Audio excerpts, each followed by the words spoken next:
On va aller de la sorte alors. Alors, on va lire Genèse 12, le verset 7 au verset 9. Je lis au nom de Jésus, Genèse 12, le verset 7 au verset 9. L'Éternel apparut à Abraham et lui dit, je donnerai ce pays à ta descendance. Je donnerai ce pays à ta descendance. Abraham érigea là un autel à l'Éternel qui lui était apparu. Il se rend dans la région montagneuse à l'est de Bethel. Il établit son campement entre Bethel à l'ouest et Haï à l'est. Il construisit un autre autel à l'Éternel et pria. Ensuite, Abraham repartit vers le sud d'étape en étape. Il gagna le Negev. Voilà. Alors, je n'ai pas lu plus haut. Je crois que l'autre partie, nous connaissons déjà le sens de l'histoire. Nous connaissons l'histoire. J'ai pris ceci pour un but bien précis. Je crois qu'on parle de le Dieu qui apparaît. Alors, dans cette histoire,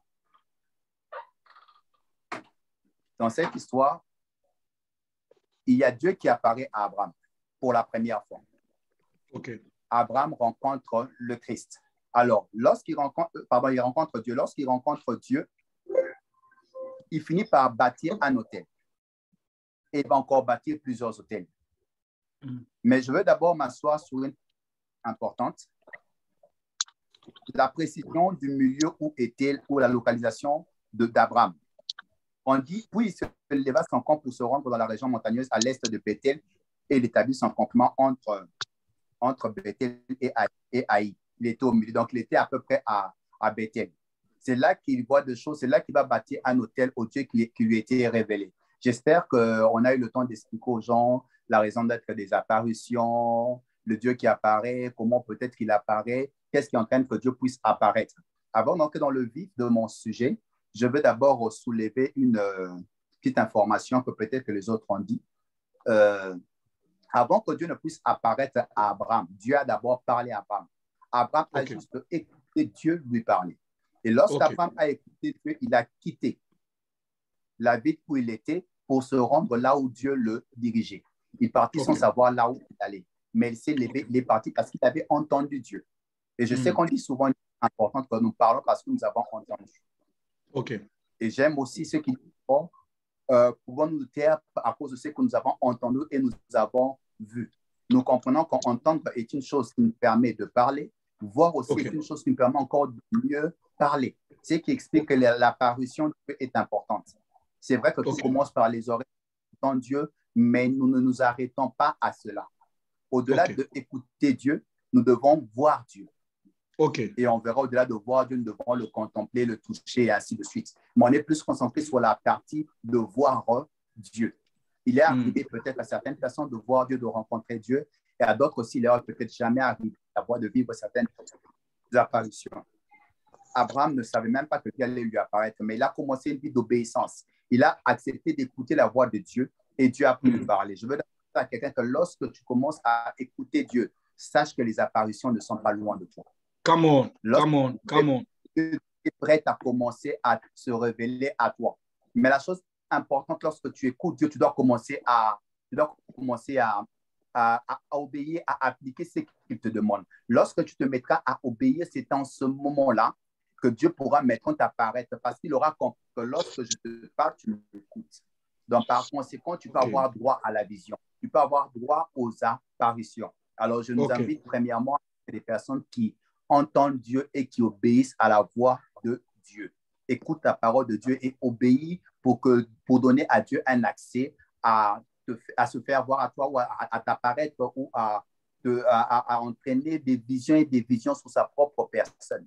Et sachez que les apparitions sont très importantes. Là, je le dis pour toutes les personnes qui considèrent qu'il suffit d'entendre, c'est bon, la foi naît, c'est tout, oui, c'est bien. Lorsqu'on entend, on croit. Mais lorsqu'on voit, on est dans la certitude. On ne dit tout simplement que je crois. On peut dire, je sais que mon Rédempteur est vivant. Parce que j'ai vu quelque chose. Et j'ai peut-être contemplé ou même touché par conséquent. Et lorsque nous lisons Jean 1, à partir du premier verset, il est dit ceci. On nous dit ceci. Nous parlons de celui que notre œil a vu. de celui que, de ce que nos oreilles ont entendu, de ce que nos yeux ont vu, de celui que nous avons contemplé. Et cette personne, c'est la parole de Dieu. Je disais 1 Jean, à partir du 1er verset. On dit ceci: nous vous annonçons le message de celui qui est la vie. Nous vous annonçons ce qui était dès le commencement, nous l'avons entendu, nous l'avons vu de nos propres yeux. Nous l'avons contemplé et nos mains nous l'ont touché. Celui qui est la vie s'est manifesté, nous l'avons vu, nous en parlons en témoin et nous annonçons la vie éternelle qui est auprès du Père et qui s'est manifestée pour nous. Je descends directement plus bas. Oui, c'est que nous avons vu et entendu, nous l'annonçons à vous aussi, afin que aussi votre communion, afin que vous soyez en communion avec nous. Or, la communion dont nous jouissons est avec le Père et avec le Fils Jésus-Christ. Si nous vous écrivons ces choses, c'est pour que votre joie soit complète. Et je veux dire à quelqu'un, la joie sera complète lorsque tu auras entendu Dieu, tu l'auras vu, contemplé et touché. Ne te limite pas à la joie parce que tu entends Dieu te parler dans les oreilles. Mais je crois qu'il est important que nous arrivions à la dimension où nous pouvons voir. Parce que plus nous entendons, il y a une joie. Lorsque Pierre a pu entendre que Jésus était le Christ, le Fils de Dieu, Jésus a dit: tu es heureux, Simon, fils de Jonas. Cela lui a procuré une joie. Mais c'était une joie limitée parce qu'il avait entendu. Il fallait que Dieu l'emmène à la dimension où il devrait voir. OK. Yes.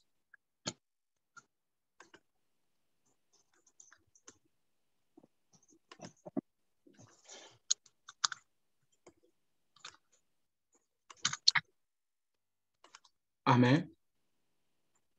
Dieu qui lui est apparu.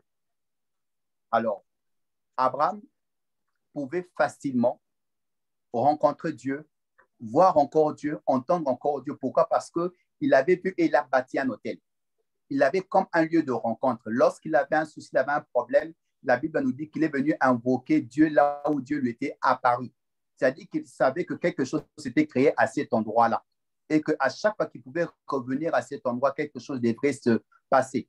Et à chaque fois qu'Abraham avançait avec Dieu et que Dieu lui apparaissait, Abraham était poussé à bâtir des hôtels là où Dieu lui était apparu. Et il est important de savoir que Dieu n'apparaissait pas en vain à Abraham. C'est parce qu'il avait une alliance avec Abraham, il y a des choses qu'il devrait accomplir avec Abraham. Et pour accomplir ces choses, il devrait totalement, il devrait totalement bâtir des hôtels de lieu en lieu, remplir la ville ou l'environnement où il était des hôtels. Quand je parle d'hôtels, je ne veux pas vraiment trop rentrer en détail sur les hôtels, mais je suis en train de ressortir les apparitions qui le poussaient à bâtir des hôtels. Alors, s'il baptisait plusieurs hôtels, c'est-à-dire qu'il avait de plus en plus des apparitions de Dieu. C'est ainsi qu'il baptisait de plus en plus des hôtels. Et il est important de savoir que là où Abraham était en train de bâtir des hôtels, c'est là où Dieu lui était apparu. Et ce n'est pas seulement là où Dieu était apparu, mais c'est là où il y avait un contact entre Dieu et l'homme, entre les choses spirituelles qui venaient rencontrer l'homme qui est un homme physique, qui est sur terre et qui a une chair. Alors, nous remarquons que lorsque Jacob viendra au même environnement, Jacob va s'approcher de Bethel. Il va dormir sur une pierre. Le jour qu'il dort sur une pierre, il vit directement une apparition du Dieu de Bethel. Et cela lui est arrivé parce qu'il y avait déjà quelqu'un précédemment qui a rencontré Dieu et qui avait bâti un hôtel. Nous allons nous en rendre compte même que Jacob n'a pas bâti un hôtel à cet endroit-là. Il n'a pas bâti d'hôtel. Il a plutôt simplement oint la pierre. Mais il n'a pas bâti parce qu'il y avait un hôtel là qui donnait vie à certaines choses. Et comprenons encore ceci avant que j'entre vraiment dans le vif de mon sujet, c'est que partout où Dieu est apparu à Abraham, cela avait un but. Et rappelez-vous que toutes ces apparitions se font dans le milieu de Canaan, dans plusieurs villes de Canaan. Tout se passe dans cet environnement-là. Dieu avait promis à Abraham de lui donner Canaan, de donner cela à sa descendance. Et Dieu va pousser Abraham à aller vers Canaan sans savoir où il allait. Et quand il arrive dans l'environnement de Canaan, Dieu commence à apparaître à Abraham à plusieurs endroits. Et les endroits où Dieu était apparu à Abraham étaient devenus des endroits très dangereux. C'est des endroits où on pouvait vivre des apparitions. Et ce qui a fait que lorsque Jacob est arrivé à Bethel, lorsqu'il s'est couché sur une pierre, il a commencé à vivre le Dieu de son père. Parce qu'il y avait déjà un chemin qui était déjà préparé, un chemin qui était préparé pour les apparitions. Laisse-moi te faire savoir s'il y a à côté de toi quelqu'un qui vit des apparitions. Il est possible que tu le vives parce que déjà, il y a une porte ouverte. Amen. Il y a une communion et la terre. Donc, si même tu entends témoigner chez quelqu'un, Dieu m'est apparu, il y a eu ceci. C'est-à-dire que c'est déjà une porte ouverte aux apparitions. Alors, Abraham avait préparé le terrain. Il a préparé le terrain et ce n'était pas en vain. Lorsqu'on voit le peuple d'Israël avec Jacob le peuple d'Israël allait récupérer la terre de Canaan. Ils ne vont pas sur une terre où Dieu ne s'est pas manifesté. Ils vont sur une terre où Dieu avait déjà établi des hôtels, où des hôtels étaient établis suite aux apparitions de Dieu. Donc, Dieu n'apparaissait pas en vain. Il apparaissait à plusieurs villes de Canaan parce qu'il avait une œuvre à faire. Il devrait offrir ce pays à Abraham, à Isaac, à Jacob, à toute sa descendance. Et alors, il avait déjà préparé cet endroit. Dieu les avait déjà précédés. Et lorsque ce peuple commençait à avancer, lorsque Jacob avance, il commence à vivre facilement des apparitions parce que la route était déjà ouverte. Parce qu'il y avait déjà un pont qui était créé entre la terre et le ciel par son père Abraham. Et il bâtissait des hôtels à ces endroits-là. Et de choses merveilleuses commençaient à se passer. Laisse-moi te rassurer, lorsqu'il y a déjà une apparition, il y a beaucoup de choses qui sont ouvertes. Et là où Dieu est apparu à Abraham, c'est dans ce même genre d'environnement où Jacob a vu les anges monter et descendre. Il a vu une échelle. Lorsque tu vois Dieu apparaître quelque part, rassure-toi que les anges sont dans le même environnement. Rassure-toi que la porte est ouverte. Le problème aujourd'hui avec ceux qui vivent des apparitions, c'est qu'ils n'arrivent pas à grandir avec ces apparitions. C'est-à-dire que Dieu m'a apparu une fois après, Dieu n'est pas revenu. Donc, si Dieu n'est pas revenu dans ces apparitions, il y a un souci. Dieu est apparu à Abraham. Et lorsqu'Abraham commence à avancer, il continue son chemin avec Lot. Abraham se rend même jusqu'au lieu où il était avec Dieu pour invoquer Dieu. Mais on ne voit pas Dieu répondre à Abraham. Abraham continue à vivre avec Lot. Mais c'est lorsqu'il se sépare de Lot que le Dieu qui lui était apparu revient encore pour lui parler une fois. Le diable n'aime pas les vraies apparitions. Il préfère que tu vois tout le temps des démons. Lorsque Dieu commence à t'apparaître et qu'il ne sait pas arrêter, il va te pousser à poser des actes qui vont empêcher à Dieu de continuer à t'apparaître. Tu pourras invoquer un Dieu que tu as rencontré qui t'est apparu, mais tu as l'impression qu'il y a un silence. Parce que simplement, il y a près de toi quelqu'un qui ne devrait pas être. Il y a près de toi des choses que Dieu ne veut pas. Et Dieu est tellement jaloux que lorsqu'il veut venir à toi, lorsqu'il veut communier avec toi, lorsqu'il veut vivre l'intimité avec toi, il y a des choses qui ne doivent pas être tout autour de toi. Nous allons voir le cas de Daniel lorsque il vit une apparition, tous ceux qui étaient avec lui ont quitté les lieux. Et d'ailleurs, ils ne voyaient même pas. C'est un moment d'intimité qui n'avait pas besoin d'autres personnes, qui avait besoin rien que de Daniel. Et Dieu a envie de faire des choses avec toi. Il a besoin que certaines choses te quittent, que tu lâches certaines choses pour qu'il continue à t'apparaître, à te parler, à faire des choses. Dieu veut faire des choses avec toi, mais sépare-toi de l'autre. Dieu veut faire des choses avec toi, mais le diable a envie d'engendrer des disputes, d'engendrer des oppositions pour t'empêcher de rencontrer Dieu et que Dieu puisse t'apparaître. Alors, vous allez vous en rendre compte que Abraham a vécu ces choses, son fils Isaac a vécu ces choses et le fils de Isaac a vécu ces choses. Et après, le peuple d'Israël a commencé à vivre des apparitions tout le temps. Et ce que j'aime, c'est que ces apparitions ont engendré beaucoup de choses sur terre. C'est-à-dire que lorsque la terre souffrait, la terre avait besoin que Dieu puisse apparaître, Dieu puisse venir à eux. Et Dieu, par Abraham, il a ouvert cette porte. Et de plus en plus, il a commencé à avoir des apparitions.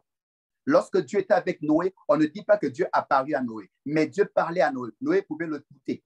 Mais c'est avec Abraham que Dieu ouvre la porte aux apparitions. Et ça ne s'est pas arrêté, ce qu'on appelle souvent la théophanie. L'ange de l'Éternel qui apparaissait, des anges qui continuaient à apparaître jusqu'à ce que même le Christ est arrivé. À la mort de Christ, à sa résurrection, il y a eu encore des anges, il y a eu des apparitions, même lui-même s'est mis à apparaître à chacune de personnes. Alors, il y a une plus grande apparition que j'ai envie de te permettre de comprendre aujourd'hui, c'est l'apparition du Christ, la plus grande que tu en as besoin et qui va ouvrir la porte à beaucoup de choses. Lorsque nous lisons les Écritures, nous allons voir que dans 1 Corinthiens 10, on nous présente que le Christ était le rocher des âges. Il suivait Israël dans tout son parcours, mais Israël ne savait pas que c'était lui. Pourtant, il était dès le commencement. On voyait l'ange de l'Éternel, mais le Christ était caché. Il était caché derrière un corps angélique. Mais son but, ce n'était pas ça. Son but, c'était de nous amener à des plus grandes apparitions, à une plus grande visibilité de sa propre personne. Mais la terre n'était pas prête. Avant que le Christ n'arrive, on voyait qu'il y avait plusieurs autels qui étaient bâtis. Et ça permettait de Dieu de se manifester davantage, Mais dans sa vraie nature du Christ, il était resté caché. Parce que toutes ces offrandes, tout ce qu'on faisait là, ne pouvait en aucun cas permettre la plus grande apparition du mystère caché. Et je veux vraiment que nous comprenions que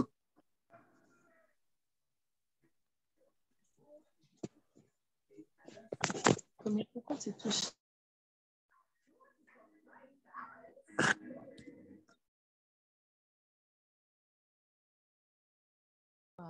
Tu vois, mais pour ça, tu es... Est-ce que quelqu'un peut d'abord acclamer le Seigneur? Quelqu'un peut acclamer le Seigneur? Amen, amen, amen. D'abord, Amen, amen. acclame bien le Seigneur. Acclame bien le Seigneur. Acclame bien le Seigneur. Amen, amen, amen, amen, amen, amen. Amen.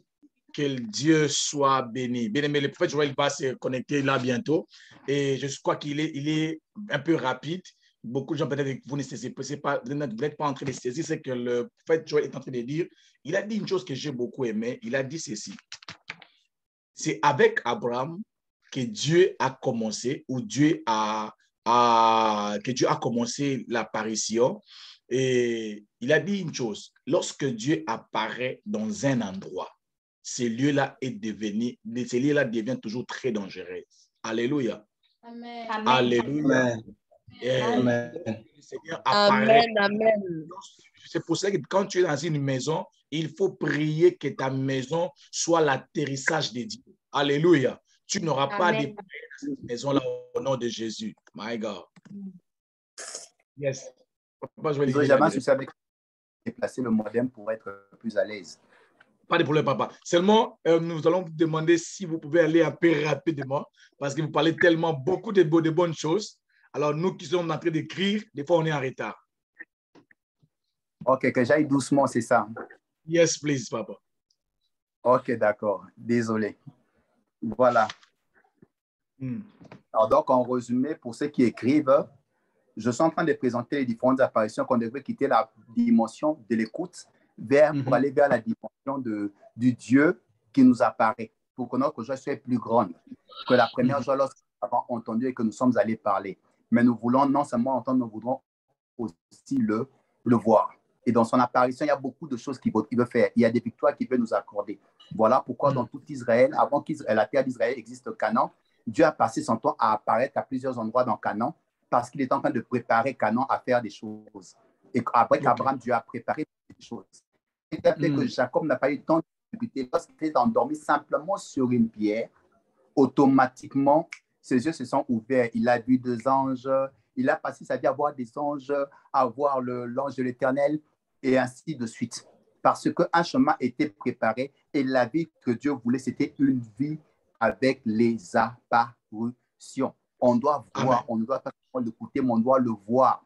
Parce qu'on ne pourra pas contempler Dieu si on ne le voit pas.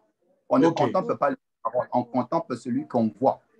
On aime les paroles de Dieu, mais il faudrait contempler celui qui est la parole pour vivre encore beaucoup de choses plus grandes. Alors, j'ai expliqué qu'au-delà de ces différentes apparitions, il y a la plus grande apparition qui est le mystère caché de tout le temps. Dieu a caché le Christ. Christ s'est caché, il passait derrière ce qu'on appelle l'ange de l'Éternel. Quand nous répétons El Shaddai, Adonai, c'était le Christ, mais il était caché derrière. Et les gens s'en rendaient compte qu'il y avait quelque chose de caché. Et tous les prophètes avaient compris. Ils voulaient vivre ces choses, ils voulaient voir ces choses. Mais malheureusement, ce n'était pas pour eux, mais c'était au contraire pour nous. Et alors, Dieu veut que nous vivons de plus grandes apparitions. Dieu avait préparé la terre d'Israël à vivre des apparitions. Ils ont vu Dieu, ils ont vu Dieu. Même quand le Christ est ressuscité, il a commencé à apparaître pendant 40 jours. Il n'a pas apparu simplement aux 12 ou aux 120, mais il a pris le temps d'apparaître à des milliers de personnes, aux frères dans la foi. Et quand on parle de frères dans la foi, c'est-à-dire que nous parlons des personnes qui avaient entendu, mais il n'est pas venu pour qu'il s'arrête à cette dimension. Il était venu pour que, excusez-moi, il était venu pour que les gens puissent le voir. C'est ainsi qu'il dit, il est apparu à plus de 40 frères à plus de 40 dans la foi. En la foi. C'est-à-dire que les gens qui sont entendu, ils avaient besoin de voir. Et comme ils avaient entendu, ils devraient voir. Comme il est ressuscité, c'était son devoir de commencer à apparaître à plusieurs frères. Il avait pas ce devoir simplement envers les apôtres, mais envers tout le monde. Marie de Magdalene n'était pas forcément une apôtre, mais Dieu lui est apparu. Et d'autres frères à apparaître à toutes ces personnes. Dieu a besoin d'apparaître à chacun de nous parce qu'il y a des choses qu'il veut faire. Il y a des choses qu'il veut accomplir. Il y a un mouvement qui doit se passer. Lorsqu'il arrive sur terre, il est devant Nathanaël. Lorsque Nathanaël s'en rend compte que celui de Christ, il lui dit que désormais, tu verras les anges monter et descendre. Ouverte pour commencer à voir et vivre les choses du ciel. Il faut que se rende compte que lorsque l'homme a péché, il a perdu la vue. Il est devenu aveugle, il est mort. Et lorsque la vie spirituelle vient, la vie spirituelle, il n'y a pas simplement les oreilles spirituelles, il y a aussi des yeux spirituels. Il n'y a pas simplement la bouche pour parler, pour prophétiser, mais il y a aussi des yeux pour voir des choses, pour voir la gloire de Dieu. Et Christ a envie d'apparaître de plus en plus à chacun de nous. Et je nous classifie simplement ce soir qu'on n'est pas allé loin, deux sortes de dimensions d'apparition avec le Christ. Il y a la dimension que Christ lui-même t'apparaît et il y a la dimension où sa gloire t'apparaît. Je veux m'expliquer. Lorsque Satan peut offrir à Satan toute la terre, la Bible me dit ceci. La Bible me dit que Dieu a, Satan a dit ceci. Il lui a dit, je t'offrirai la terre avec toute sa gloire. Il y avait la terre, mais il y avait aussi la gloire de cette terre. Et la gloire de cette terre, ce n'était pas la terre, mais c'était tout ce que la terre contenait. Lorsqu'on parle de la gloire de Dieu, ou on parle de la gloire de Christ, on ne parle pas de Christ, mais on parle de tout ce que est ou tout ce que a le Christ. Voilà pourquoi lorsque Ézéchiel commence à vivre les apparitions, Ézéchiel s'en rend compte qu'il est en face de beaucoup de choses. Il voit des chérubins, il voit un trône, il voit l'arc-en-ciel, il voit tellement de choses. Toutes ces choses, c'est la gloire de Dieu. C'est tout ce que Dieu est, c'est tout ce que Dieu a. Vous savez, vous pouvez voir quelqu'un sans savoir ce qu'il est réellement. Mais il suffit de remarquer, de voir peut-être la marque du téléphone de quelqu'un, de remarquer peut-être que les avoirs qu'a cette personne, de voir le véhicule dans lequel cette personne est en train de rouler et s'en rendre compte que cette personne est riche, cette personne est respectueuse. C'est-à-dire que ce qu'il a est en train même de le définir. Et la première dimension des apparitions sont des choses de Dieu qui nous permettent de voir la gloire de Dieu. Lorsqu'on voit des myriades des anges, on comprend qu'on a un Dieu glorieux et puissant. Lorsqu'on voit le trône de Dieu, on arrive à comprendre sa grandeur. La Bible dit, approche même du trône de la grâce. Et c'est-à-dire, chacune des apparitions de choses du ciel nous permet à notre foi de s'asseoir, d'arriver à une certitude. Le serviteur était avec le prophète Élisée, mais il ne voyait pas. C'est lorsqu'il l'a vu qu'il a eu la certitude. Lorsqu'il l'a vu, il n'a plus eu peur de l'armée diabolique. Et deux fois, certaines peurs qu'on a face aux démons, c'est parce qu'on n'a pas le temps de voir spirituellement ceux qui sont avec nous. Et je prie Dieu vraiment ce soir que cette première dimension d'apparition vienne dans la vie de chacun de nous. Que nous arrivons à voir les anges, que nous arrivons à voir l'arc-en-ciel, tout ce qui se trouve autour du trône de Dieu. Ce merveilleux, ce mer de cristal, c'est toutes ces choses merveilleuses. Que nous arrivons à voir ces choses. Parce que ces choses reflètent Dieu. Ces choses nous permettent de comprendre Dieu. Parce que Dieu habite une lumière impénétrable. Mais tout ce qui l'entoure, tout ce qui fait sa gloire, est censé être avec nous. On est censé voir cela, vivre cela et marcher avec. Lorsque Dieu te donne sa gloire, rassure-toi, il n'y a pas que lui seul qui vient. Il y a des choses qui accompagnent sa gloire. La Bible dit, lorsqu'il viendra dans sa gloire, il sera accompagné de ses anges. Et lorsque Dieu te donne sa gloire, rassure-toi qu'il y a des anges qui t'accompagnent. Il y a des anges qui viennent de plus en plus. Et dans le domaine des apparitions, cela entraînera une vraie transformation dans ta vie et t'emmènera à une vraie vie de communion avec Dieu. Parce que quand tu vois Dieu, tu peux le connaître. Lorsque tu l'entends, tu commences à connaître Dieu à peine. Mais lorsque tu le vois, c'est là qu'on parle de la vraie connaissance. On va au-delà de ce qu'on entend. On entre dans la vraie connaissance des choses. Et c'est ça la première dimension. C'est la gloire de Dieu, c'est qui accompagne le Christ. Et ces choses-là, je prie Dieu qu'à partir de ce soir, que tu commences à voir toutes ces choses. Je veux te dire une chose, ça t'est arrivé de voir simplement une lumière. Et après, tu vas faire.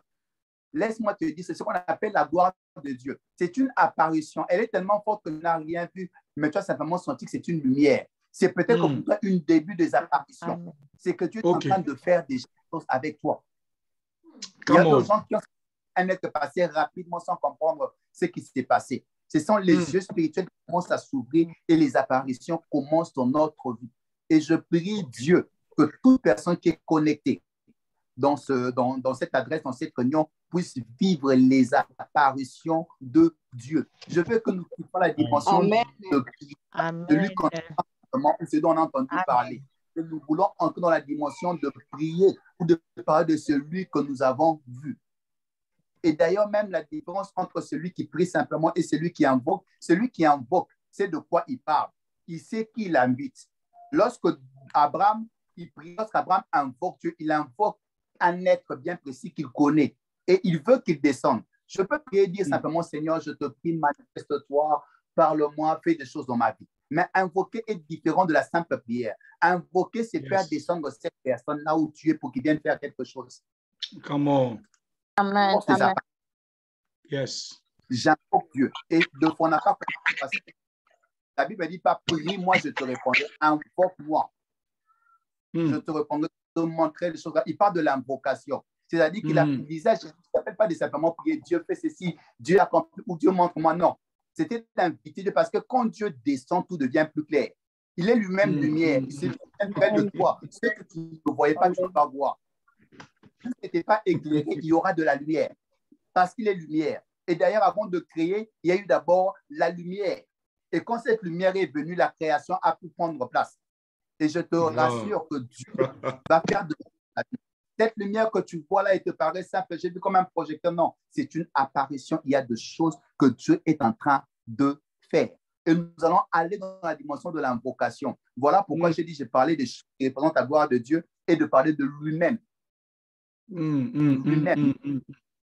Nous sommes dans la dimension où nous n'invitons pas simplement El Shaddai Adonai, mais nous avons besoin de celui qui était caché derrière El Shaddai, celui qui était caché derrière El Shaddai. D'ailleurs, tous ces différents noms que nous connaissons, Mekadishkem, Elohim, Adonai, celui qui était caché, c'est le Christ. C'est la plus grande et la meilleure d'apparition que tu peux vivre dans ta vie. Cette forme d'aveuglement. Parce que Christ doit apparaître. Christ doit de plus en plus s'établir. Parce que le Christ sous terre n'était pas forcément compris parce qu'il était toujours caché. Quand il est venu dans sa chair, il s'est encore caché. Avant, il s'est caché dans un corps angélique, mais c'était des apparitions. Il est venu dans un corps physique, c'était une apparition. Mais quand il est mort, il a revenu un corps glorieux. C'est devenu maintenant la dimension de la que Dieu voulait que nous puissions profiter. Et nous ne profitons pas. Pourquoi? Parce qu'il y avait des choses qui devaient être réglées. C'est pourquoi je vous ai dit qu'il y avait des hôtels qui devaient être bâtis. C'est ainsi que vous allez voir, avant que le Christ n'arrive, on dit qu'il y a 14 générations entre Abraham et David. Abraham, c'est les apparitions commencées avec Abraham. Jusqu'à David. Après de David, encore 14 générations. De David jusqu'à la déportation. Après 14 générations, de la déportation jusqu'à Christ. Et c'est là maintenant que Dieu vient changer la dimension de l'apparition. La dimension où il est plus caché, où on peut le voir tel qu'il est, où ce n'est plus l'ange de l'Éternel, mais c'est lui, le Christ. Pendant qu'il était sur terre, tout le monde ne l'a pas vu. Mais ceux qui ont été un jour sur la montagne l'ont vu tel qu'il était. Et lorsque Jésus est devenu plus vieux, il a pu encore le voir dans une plus grande dimension. Et c'est ce Dieu-là que nous voulons voir apparaître au Congo, à Kinshasa. C'est Dieu-là que les pharisiens ne connaissaient pas. Il a voulu à un moment, ils ne comprenaient pas. Parce qu'il leur a fait comprendre que avant Abraham, j'ai fui. Bon, mais toi, tu es fou. Mais oui, le Christ est avant Abraham. Jésus que vous voyez qui est né de Marie, oui, il a commencé sa vie après Abraham. Mais moi, le Christ, le véritable Dieu qui est caché là, j'ai commencé avant Abraham. Et Abraham a mis bonjour. Il leur parle encore de David. Il leur pose la question. Bon, si je suis fils de David, mais la question maintenant, comment David m'appelle encore Seigneur? Et ces gens étaient perdus, ils ne comprenaient rien du tout. Mais il voulait emmener le peuple à vivre la réalité de l'apparition. Celui qui était avant Abraham, celui qui était avant David, celui qui était avant tout ce que ce peuple a vécu. Et nous avons la grâce de profiter de cette chose. Mais le diable se bat chaque jour afin que le peuple de Dieu ne vive pas la révélation du Christ. Ils nous entraînent dans des disputes. Lorsque vous voyez les chrétiens passer leur temps dans des disputes, dans des oppositions, rassurez-vous, ce sont les choses que le malin utilise pour nous empêcher de rencontrer le Christ. N'entrez pas dans ces choses. Amen. Amen. Amen. Vous allez voir que le fils d'Abraham, il est passé par, lorsqu'il commençait à vivre le chemin de son père, il est passé par 10 oppositions. Après, Dieu lui a mis large. Et on voit après, l'Éternel lui apparaît. Parce qu'il était maintenant loin des disputes. Il était loin des oppositions. Il est allé là où Dieu voulait le positionner. Laisse que Christ t'apparaisse. Ce Dieu de paix là qui peut t'apparaître. Nous avons l'opportunité de sa vraie dimension. Et rassurez-vous, je crois que lorsque je suivais là dernièrement le pasteur Paty, il a parlé sur la transformation. Et que véritablement, si nous voyons ce Christ-là, nous serons de plus en plus transformés en la même image. La beauté de la chose, c'est quoi? Je vais prêcher celui que j'ai entendu. Mais celui que j'ai vu parle de lui. Mes paroles ne sont pas plus fortes que la gloire qui se manifeste sur moi. C'est-à-dire que je permets aux autres de voir ce Dieu qui est caché. Or, ce Dieu qui est caché, lorsqu'il se révèle, les choses changent. Le peuple d'Israël était à Moïse. Ils écoutaient Moïse. Et Moïse leur racontait ce que Dieu disait. Mais lorsque Moïse a vu la gloire de Dieu, lorsqu'il est descendu, son visage brillait. Il parlait, mais on n'arrivait pas à le regarder. Et cette gloire qui était sur son visage est en train d'annoncer la fin de la loi pour une nouvelle saison. Et je te rassure, l'apparition qui viendra sur ton chemin du Christ est en train de t'annoncer le fait même d'avoir créé ce programme et la preuve qu'il y a une nouvelle saison. Et la preuve qu'il y a la fin d'une saison pour une nouvelle saison. Et Moïse mettait un voile pour que ces gens ne voient pas cette gloire et qu'ils ne comprennent pas que ce que nous vivons va finir. Il y a de nouvelles choses. Mais nous avons la grâce. On n'a rien à cacher. On n'a pas à couvrir la gloire de Dieu. La gloire de Dieu est en train de révéler de plus grandes choses. Mon désir ce soir, pour ne pas aller loin, on en parlera, on a plusieurs jours pour parler, c'est que nous comprenons cette dimension, le voile nous apparaît. Et la première fois, le Christ m'est apparu dans ma vie, j'étais encore tout jeune dans les choses de Dieu. C'est d'ailleurs mon père dans le Seigneur qui est le pasteur Paty, qui est venu une fois dans une réunion, c'est une retraite de 21 jours, je crois, ou 14 jours. Alors, dans cette retraite-là, il a dit que Dieu me dit de faire voir sa gloire. Et j'étais tellement content. Je suis sorti le soir avec ma chaise dehors pour entendre. Je dis, Seigneur, je veux te voir, je veux te voir. Je priais tellement que je commençais à voir le pied de quelqu'un avancer. Là, je n'avais même pas la connaissance de la Bible. Je voyais des pieds qui passaient comme en feu. Je ne comprenais pas très bien la couleur de ses pieds. Après, j'ai vu son visage. Il me parlait, je n'entendais rien et alors rien. C'est quelques mois plus tard, quand j'ai pris ma Bible, que je lisais sur Daniel, que j'ai vu que Dieu était en train d'apparaître et que Daniel avait perdu toute sa force et n'entendait pas. Heureusement pour lui, il avait demandé à Dieu de le fortifier. Comme moi, je ne connaissais pas, je n'ai pas eu le temps de demander à Dieu de me fortifier et je n'avais rien entendu. Mais j'avais compris que ça était une porte ouverte pour moi. Et après, c'est là Dieu a continué à venir.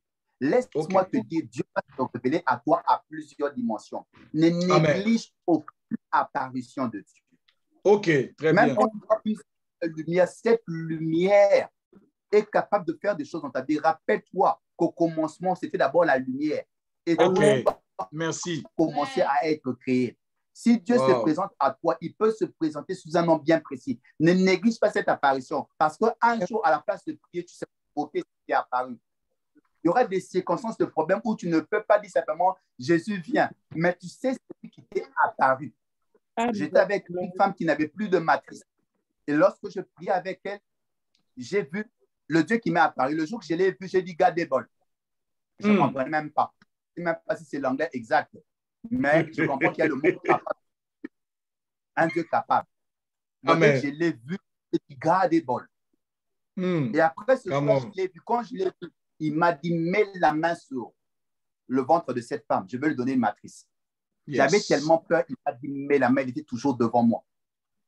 Et j'ai prié pour elle. Et Dieu m'a dit, demande-lui de rentrer. Elle va revoir toutes ces périodes et ainsi de suite, qu'elle achète des bandes hygiéniques. Et c'est ce qui s'est passé 1 ou 2 jours après. Dieu lui a révélé une matrice. Elle a même un enfant. Amen.